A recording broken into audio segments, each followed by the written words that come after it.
ਧੰਨ ਵਾਹਿਗੁਰੂ ਸਾਹਿਬ ਜੀ। ਸਾਚਾ ਸਾਹਿਬ ਸਾਚ ਨਾਏ, ਭਾਖਿਆ ਭਾਉ ਅਪਾਰ। ਆਖੈ ਮੰਗਹਿ ਦੇਹ ਦੇਹ, ਦਾਤ ਕਰੇ ਦਾਤਾਰ। ਫੇਰ ਕੇ ਅੱਗੇ ਰਖੀਐ, ਜਿਤ ਦਿਸੈ ਦਰਬਾਰ। ਮੂੰਹ ਕੇ ਬੋਲਣ ਬੋਲੀਐ, ਜਿਤ ਸੁਣ ਧਰੇ ਪਿਆਰ। ਅੰਮ੍ਰਿਤ ਵੇਲਾ ਸਚ ਨਾਉ, ਵਡਿਆਈ ਵਿਚਾਰ। ਕਰਮੀ ਆਵੈ ਕੱਪੜਾ, ਨਦਰੀ ਮੋਖ ਦਵਾਰ।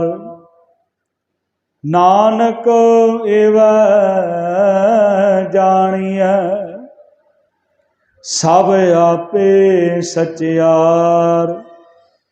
ਨਾਨਕ ਏਵੈ ਜਾਣੀਐ,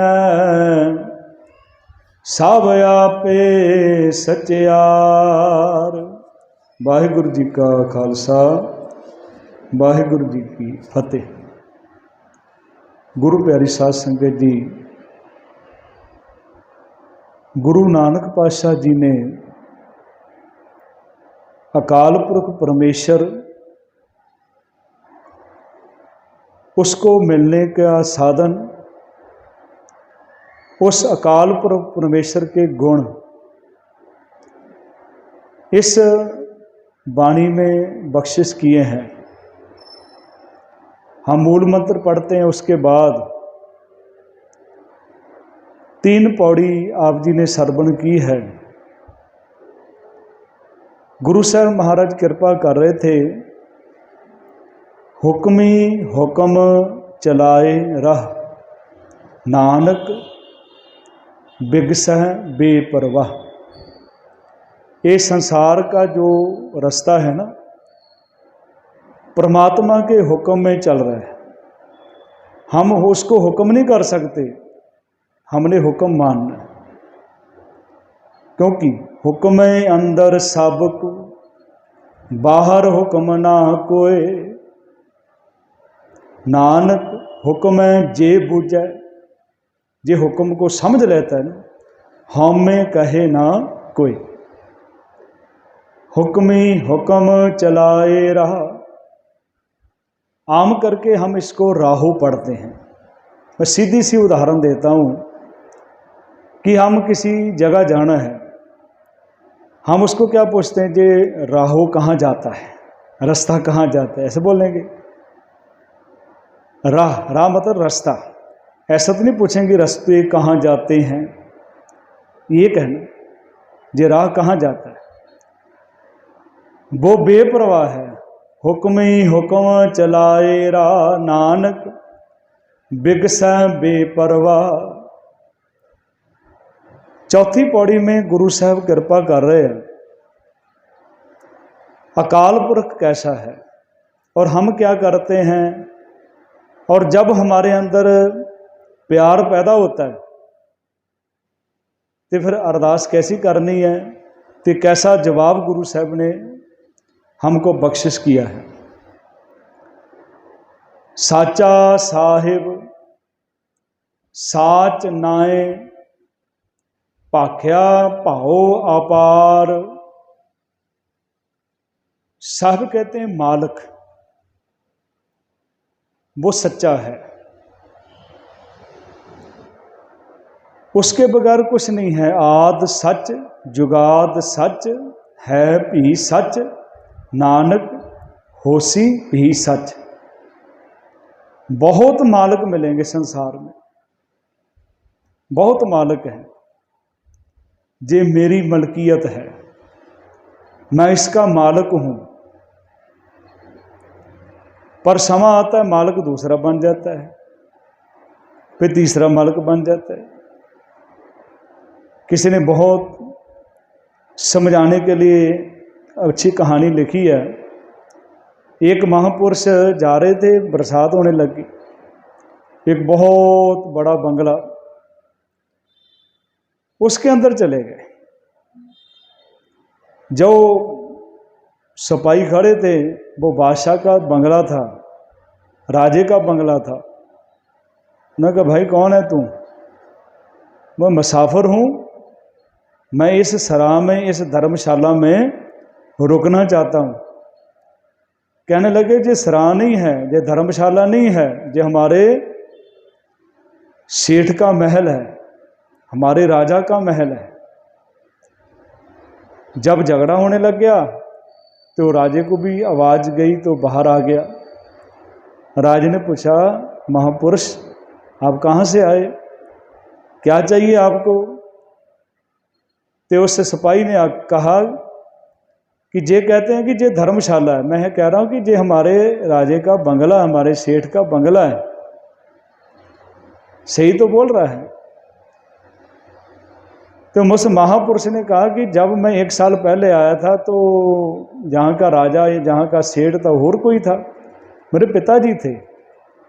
मैं 10-12 साल पहले भी आया था, को और राजा था, इसका मालिक और था, बोले दादाजी थे। तो असली मालिक तो कोई भी नहीं हुआ ना। ये जितने संसार के मालिक हैं आज हैं कल नहीं हैं, पर वो सच्चा मालिक है। साचा साहिब साच नाए, नाए का जहाँ अर्थ है न्याय, उसका इंसाफ, वो भी सच्चा है। जो संसार में न्याय होता है ना, वो जज जो हैं उनकी बातें सुनता है, वकील बातें करते हैं, मुजरम भी बातें करता है, उसके ऊपर वो फैसला कर देते हैं। वो तो सिर्फ बातों से फैसला कर देते हैं ना, प्रभु जो है अंदर देखता है, जिसको हम बोलते हैं ना घट घट के अंतर की जानत, भले बुरे की पीर पछानत। वो तो अंदर को जानता है, वो पूरा न्याय करता है, पूरा न्याय करे करता, उसका न्याय भी सच्चा है। साचा साहिब साच नाए, उसका न्याय जो है गुरु संगत जी सबके लिए एक है। उसको सब कुछ मालूम है, क्या हो रहा है संसार में, क्या करना है, उसको समझाने की जरूरत नहीं है, वो सब कुछ जानता है। हम एक तरफ कहते हैं अंतर्जामी है, वो सब जानता है, वो सब कुछ जानता है। उसका न्याय सबके लिए एक है, गरीब हो या अमीर हो। हाँ, जीवन में फर्क पड़ेगा जब वो कृपा करेगा, हमारे अंदर शुभ गुण धारण होंगे तो हम उसके साथ जुड़ेंगे। वो पूरी तरह न्याय करता है। देखो न्याय कैसा है, हाथ के साथ फैसला है। जब हम क्रोध करते हैं, नफरत करते हैं, निंदा करते हैं, चुगली करते हैं और करने हम करते हैं तो हम ही परेशान होते हैं, हमारा अंदर बड़ा परेशान हो जाता है। मैं नहीं करना था, मैं क्रोध नहीं करना, मैं गुस्सा नहीं करना था, मैंने क्यों कह दिया उसके बारे में, मैंने क्यों किया, खुद परेशान होते हैं। हाँ, दूसरी तरफ क्योंकि न्याय उसका साथ में मिल जाता है। फिर दूसरा कि हम किसी को प्यार से बोलते हैं तो हमारा अंदर भी बड़ा खुश होता है कि आज मैंने किसी का भला कर दिया, आज किसी को प्रेम से बुला लिया, तो हमारा अंदर भी खुश। उसका न्याय जो है हमेशा ही सच्चा है, वो किसी को देखकर फैसला नहीं करता। वहाँ पर सब एक जैसे हैं, सब एक है, अमीर गरीब का फर्क नहीं है उसके घर में। साचा साहिब साच नाए, भाख्या भाओ अपार। भाख्या कहते हैं भाषा, बोली। अब सवाल यह है कि वो कौन सी भाषा समझता है, कौन सी भाषा समझता है। एक बच्चा है, वो इंग्लिश समझता है, मैं उसको समझाऊं, मेरे को आती नहीं इंग्लिश, या तो मेरे को सीखनी पड़ेगी, या मैं उसको पंजाबी सिखाऊंगा, या मैं जो भाषा बोल रहा हूँ वो सिखाऊंगा, या उसकी भाषा मेरे को सीखनी पड़ेगी। ऐसे होता है ना। तो संसार में कितनी भाषा है, आज भाषा के ऊपर भी झगड़ा हो रहा है, पर प्रभु की भाषा कौन सी है, वो कौन सी भाषा सुनता है। गुरु महाराज कहते हैं कि हमारी भाषा जो है, जो हम बोल रहे हैं ना, हमारी भाषा, उसमें जैसे मैं बेनती करी, उसमें नफरत भी हो सकती है, हमारी भाषा में निंदा भी हो सकती, चुगली भी हो सकती है, पर प्रभु की जो भाषा है वो सबके लिए एक है। कहते हैं ना, उसकी बोली ही हम बोल रहे हैं, उसकी भाषा ही हम सब बोल रहे हैं।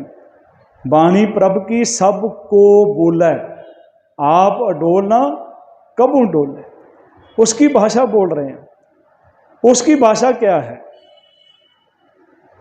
सब कहते हैं भाख्या भाव अपार, अपार कहते हैं पार, अपार आगे आगे कि जिसका पारावार नहीं है, बेअंत जिसको हम पंजाबी में कहते हैं बेअंत है। भाख्या भाव अपार, क्योंकि उसकी भाषा जो है, भाव का अर्थ होता है प्रेम, वो प्रेम की भाषा है।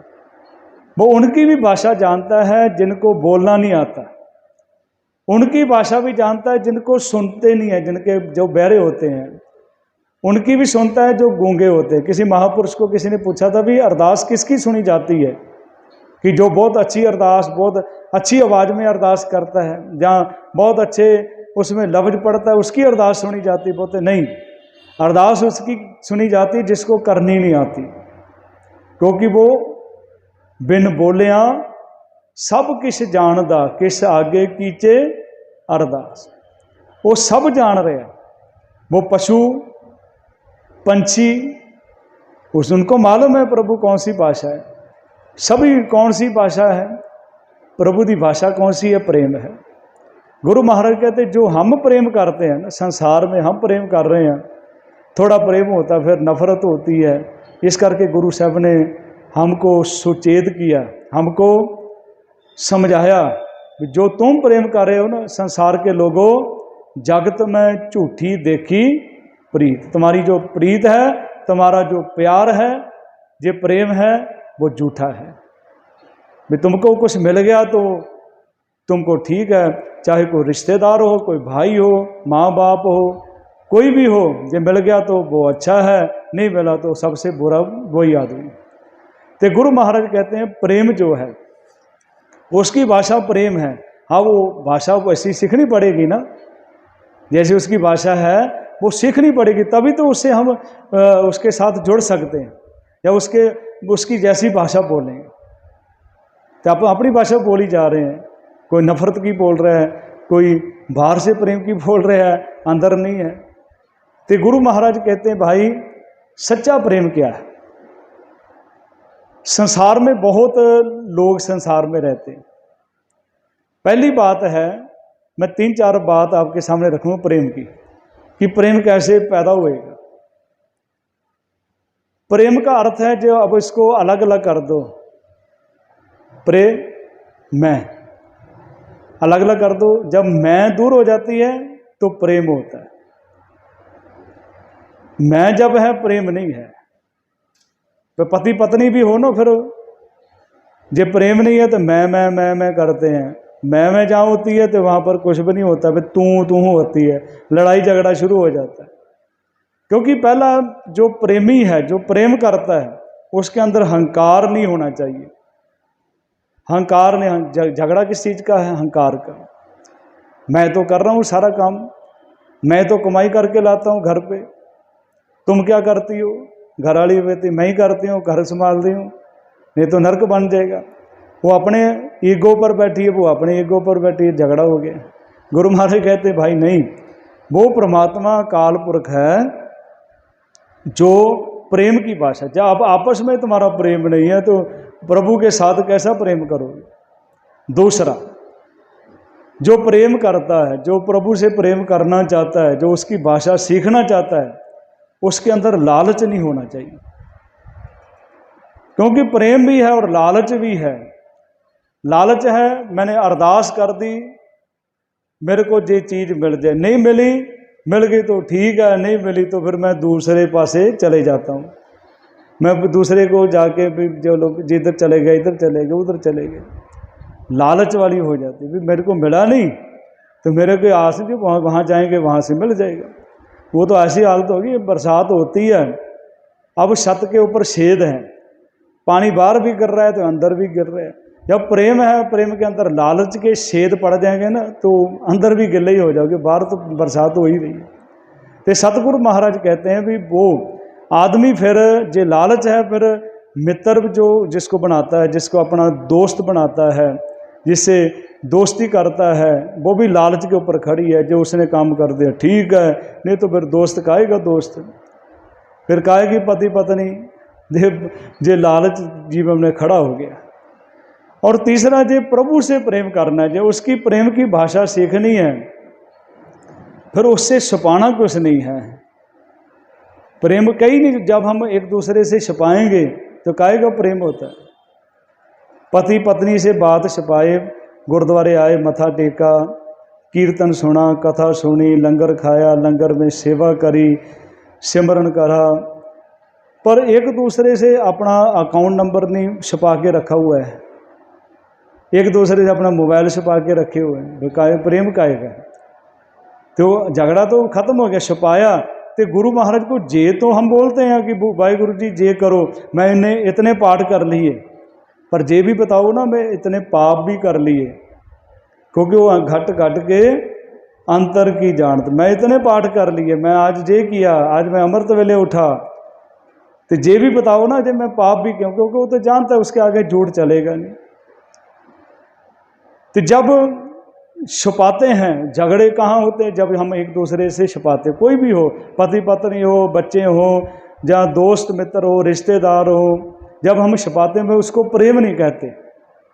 प्रेम झूठा प्रेम है। गुरु महाराज कहते हैं धन पेर ए ना आखिए, धन कहते हैं स्त्री को, फिर कहते हैं पति को, धन पेर ए ना आखिए, बहन इकट्ठे होए, एक जोत दो मूर्ति, धन पेर कहिए सोए। ये झगड़े कहाँ होते हैं, जब हम छुपाते हैं, जिसमें जीवन में तीसरा आ जाता है या तीसरी आ जाती है, तो झगड़ा वहाँ पर खत्म हो जाता, परिवार टूट जाते हैं, क्योंकि छुपाते हैं तो प्रेम नहीं है, छुपाते हैं तो प्रेम नहीं है। किसी ने बहुत अच्छा कहा कि जे हम किसी से दोस्ती करें तो उसका अपना अपना भेद नहीं बताना चाहिए, अपनी बातें नहीं बतानी चाहिए, प्रेम काहे का हो है, फिर तो प्रेम नहीं, उसको प्रेम नहीं कहा जाता, फिर तो धोखा है। तो गुरु महाराज कहते हैं कि वो परमात्मा अकाल पुरख जेड़ा है बहुत कुछ करता है। तो और बात भी, जब प्रेम जो है, जो प्रेम करता है ना, जो प्रेम प्रभु से प्रेम की भाषा सीखनी है, तो उसके अंदर त्याग होना चाहिए, त्याग की भावना होनी चाहिए कि मेरा कुछ नहीं, पकड़ नहीं होनी चाहिए कि मेरा है जी, मेरा है, मेरा है। त्याग, कितना त्याग। फरीद साहब कहते हैं फरीदा गलिए चिक्कड़ दूर कर, मैं जहाँ रहता हूँ प्रभु का घर दूर है, फरीदा गलिए चिक्कड़ दूर घर, नाल प्यारे ने चला तो भिजे कंबली, मैंने कंबल नया लिया, पर मैं बाहर जाऊँगा, बरसात हो रही तो कंबल गिला हो जाएगा, चला तो भिजे कंबली, राह तो टुटे ने, फिर मन में आया भीजो सिजो कंबली, अल्लाह बरसे में, जाए मिला तेना सजना टूटो नाही ने, क्योंकि प्यार न टूट जाए। कंबली क्या, कंबल क्या है, जो हमारा शरीर, शरीर चाहे चले जाए, त्याग किसको कहते हैं, त्याग प्रेम तभी होएगा, चाहे जान चले जाए, शरीर चले जाए, पर प्यारे के लिए करा ना, गुरु साहब ने करके दिखाया। जब गुरु साहब महाराज के सिख जकरिया खान एक गवर्नर हुआ पंजाब का, बंदा सिंह बहादुर के बाद, उसने एक दिन सिखों को कहा कि सिखो तुमको क्या मिल गया, ये सिख बन के तुमको क्या मिला, ना तुम्हारा घर छोड़ के जा रहे हो, जमीनों पर सरकार ने कब्जा कर लिया, क्यों नहीं तुम अपने घर रहते, छोड़ो सिक्खी, इस्लाम कबूल कर लो। उन्होंने कहा क्यों, कि इतनी छोटी बात के लिए, अपने घर के लिए, अपनी ज़मीन के लिए, अपने गुरु से हम दूर नहीं हो सकते, हम गुरु को त्याग नहीं दे सकते, हम मर तो जाएंगे पर गुरु से दूर नहीं है। क्योंकि गुरु गोबिंद सिंह ने अपने 4 बेटे शहीद कराए हमारे लिए। बहुत अच्छा लिखा इतिहास में, हमरे कारण गुरकुल गवाई, कुल अपना परिवार खत्म कर लिया, हमरे कारण गुरकुल गवाई, हम कुल राखे कवन बढ़ाई। तो कौन सी बड़ी बात हो जाएगी, हम अपना परिवार बचा लेंगे। तो मरना तो है ही ना, बीमारी से मर जाएंगे, वैसे मर जाएंगे, क्यों नहीं गुरु के सन्मुख होकर मरे। ये प्रेम होता, वहाँ पर बड़ी से बड़ी शहादत भी सिखों ने करी है। 550 साल का इतिहास है और 9 लाख सिख शहीद हुए हैं आज तक। 9 लाख गिनती कर इतिहास, 550 साल में। कारण क्या था? प्रेम था गुरु के लिए। तो गुरु साहब कहते हैं कोई भी, क्योंकि संसार में लोगों ने कहा कि तुम नंगे होके जंगलों में चले जाओ प्रभु मिलेगा, किसी ने कहा उल्टे लटके जाओ, किसी ने कहा कि आप अपने आप को आग में भेंट कर दो, आपको प्रभु मिल जाएगा। गुरु महाराज कहते नहीं, साच कहूँ सुन लियो, सब जिन प्रेम कियो तिन ही प्रभु पायो। तो प्रभु की जो भाषा है वो प्रेम है। तो गुरु महाराज कह रहे हैं साचा साहिब साच नाए, उसका मालिक सच्चा है, उसका न्याय भी सच्चा है। भाख्या भाव अपार, उसकी जो भाषा है वो प्रेम है। तो प्रेम करोगे तो परमात्मा मिलेगा। अखा मंगा देहे देहे, हम कह रहे हैं, अरदास करते हैं, मांगना भी उससे ही है, मांग रहे हैं। हमारी कौम के बहुत ही बड़े विद्वान ज्ञानी संत सिंह जी मस्कीन इसका अर्थ करते थे देहे देहे। भी 2 दफ़ा क्यों लिखा है? क्योंकि हमारी एक मांग पूरी होती है, फिर दूसरी खड़ी हो जाती है, दूसरी हो जाती पूरी, तीसरी खड़ी हो जाती है। इस करके मांगते ही रहते हैं। मांगना और मानना, हम मानते नहीं उसको, मांगते हैं। नहीं मिला तो फिर दूसरी तरफ चले जाते हैं। तो गुरु महाराज कहते हैं मांगना भी उससे है, तो मानना भी उसको है। तो सब कहते हैं आखा मंगा है देहे दे, वो तो दे रहा, दात करे दातार। हुण सब कुछ उसने दे दिया। कभी किसी के अंदर प्रेम पैदा हो गया ना, वो कहता भी मैं प्रभु का दर्शन करना चाहता हूँ। अब मन में सोचा भी दिया था, सारा कुछ उसका है, अब कौन सा क्या। जैसे किसी ने हमको दिया होता तो हम सोचते हैं ये तो उसने दिया था, अब उसको थोड़े दे सकते हैं वापस। सब कुछ उसने दिया, सब कुछ दिया है। ये धन, जो हम कहते हैं मैंने इतने गुरुद्वारे पैसे दे दिए, इतने लंगर करा दिया, तो दिया किसने है? जब सोचे नहीं ना, देने वाला तो वही है। ये वो बात हो गई ना, एक भिखारी को रोज एक सेठ 100 रुपया देता है, वो 10 दिन बाद उसके मन में आया मैं सेठ को 100 रुपया दे दूं। अब मूर्खे समझेगा ना सेठ, उसको क्या समझेगा? मैं मेरे से तो रोज लेके जाता है, आज मेरे को देने आ गया। गुरु महाराज की आप बाणी पढ़ते हैं सुखमनी साहब, जे को होए बहे दातार तिस देन हार जाने गवार। वो मूर्ख समझता है परमात्मा, जो कहता है ना मैंने लंगर करा, मैं कर रहा हूँ। तो गुरु महाराज कहते जो अपने आप को उससे लेकर उसको देता है तो अपना नाम करता है तो मूर्ख है, देने वाला तो वही है। अब सवाल ये पैदा हो गया भी उसके आगे क्या रखें? जहाँ पर रुक के पढ़ना है फेर के आगे रखिए, क्योंकि पंजाबी में कहते हैं फेर के, जब इकट्ठा पढ़ देंगे ना फेर के, मतलब उसको हिंदी में बोलते हैं घुमाकर, अर्थ उसका ये बन जाएगा। फेर मतलब कि फिर क्या रखे, आगे रखिए, कि उसके आगे क्या रखे। आधे तो अर्थ अपने आप आ जाएंगे जब हम विश्राम दे के गुरबाणी को पढ़ने लग जाएंगे। फिर के आगे रखिए, क्या उसके आगे भेटा करें?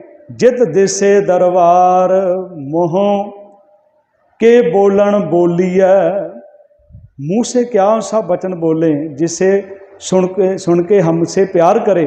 जित सुन धरे प्यार।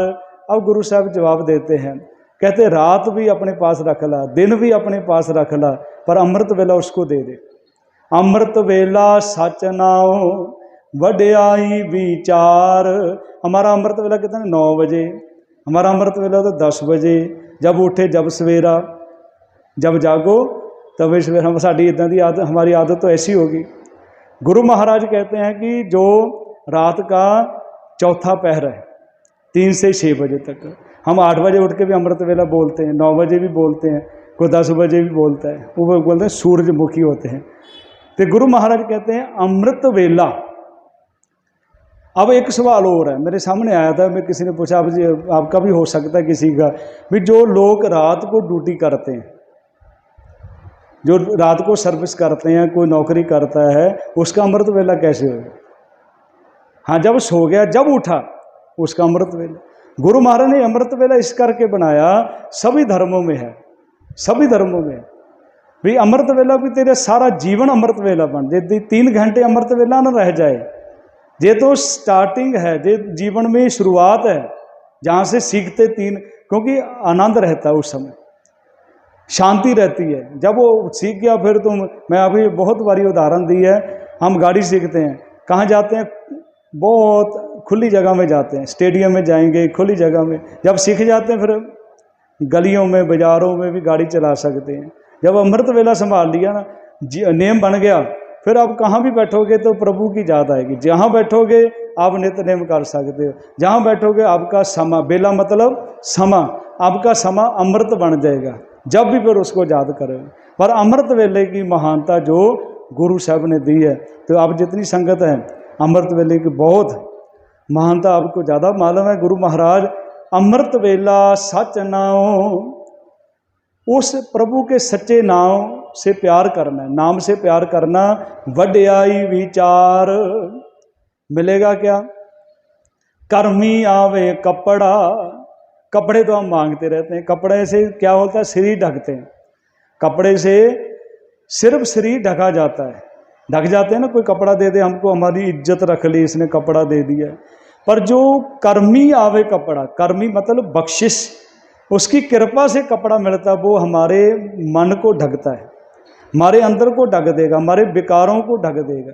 गुरु महाराज कहते हैं प्रेम पटोला तैं सह देता ढक्कन को पत मेरी, वो कृपा करता है। ये कपड़े, बाहरले कपड़े से हम शरीर ढकते हैं, पर जो गुरु की बख्शिश का कपड़ा मिलता है ना, कर्मी आवे कपड़ा नदरी मोख द्वार, उसकी कृपा से मोख द्वार, मोख द्वार, मोख का अर्थ मुक्ति, मुक्ति मिल जाती। कहाँ से? विकारों से। लोगों ने कहा कि मरने के बाद मुक्ति मिलेगी, गुरबाणी कहती है नहीं भाई, आप जीते जी मुक्ति प्राप्त करो। मरा हुआ कोई आके नहीं बताता, कोई फोन नहीं करता जाकर, जीता आदमी जा नहीं सकता, मरा हुआ आ नहीं सकता, वैसे ही हम बोल देते हैं भी वहाँ चला गया, वहाँ चला गया। गुरु महाराज कहते नहीं, जीते जीते जी मुक्ति प्राप्त करनी, विकारों से मुक्त होना है। गुरबाणी में जवाब दे दिया, कहते हैं मुए हुए जो मुक्त दोगे मुक्त ना जाने कोई। भक्तों ने कहा कि हे प्रभु, ये मरने के बाद मुक्ति दोगे कौन जानेगा, जीते जी मुक्ति दो, जीते जी मुक्त होना, विकारों से मुक्त होना। तो जब कर्मी आवे कपड़ा नदरी मोख द्वार नानक एवं जानिए, एवं मतलब ऐसे, नानक एवं जानिए सब आपे सचियार। जहाँ सचियार के पैर में राह के नीचे मात्रा है, मतलब एक सचियार की बात की, प्रभु की बात की है, तो पता लग जाएगा कि उसके बगैर कुछ नहीं है। सब आपे सचियार कब? जब हम अमृत वेला सच नाम वड्याई विचार, उसके विचार के साथ जुड़ेंगे, अमृत वेले की संभाल करेंगे, हमारा जरा हरेक समा जो है अमृत बन जाएगा, आत्मिक जीवन मिलेगा। तो जहाँ बैठोगे अमृत समय से अमृत बन जाएगा, वो समा, हरेक समा। गुरु महाराज ने गुरबाणी में कहा कि गुरु महाराज कहते हैं नानक सोई दिन सुहावड़ा जित प्रभ आवे चित, जित दिन विसरे पार ब्रह्म फिट भलेरी रुत। ये चौथी पौड़ी की विचार गुरु साहब जी की कृपा से आपने श्रवण की है। तो 5वीं पौड़ी जो है, जिसके अंदर प्रभु का स्वरूप बताया, कहते ना जे प्रभु है, जे प्रभु है। गुरु महाराज से गुरु नानक साहब कह बताते हैं कि प्रभु मैं बताता हूँ प्रभु कैसा है, कैसे मिलेगा, तो कैसे उसकी बख्शिश हमको जीवन में मिल सकती है। गुरु महाराज कृपा करन। अगले हफ्ते 5वीं पौड़ी की विचार गुरु साहब जी की कृपा से हम विचारेंगे। इतनी बेनती गुरु संगत जी प्रवान करना, भूल चूक की क्षमा बख्शना। बुलाओ फतेह। वाहिगुरु जी का खालसा वाहिगुरु जी की फतेह।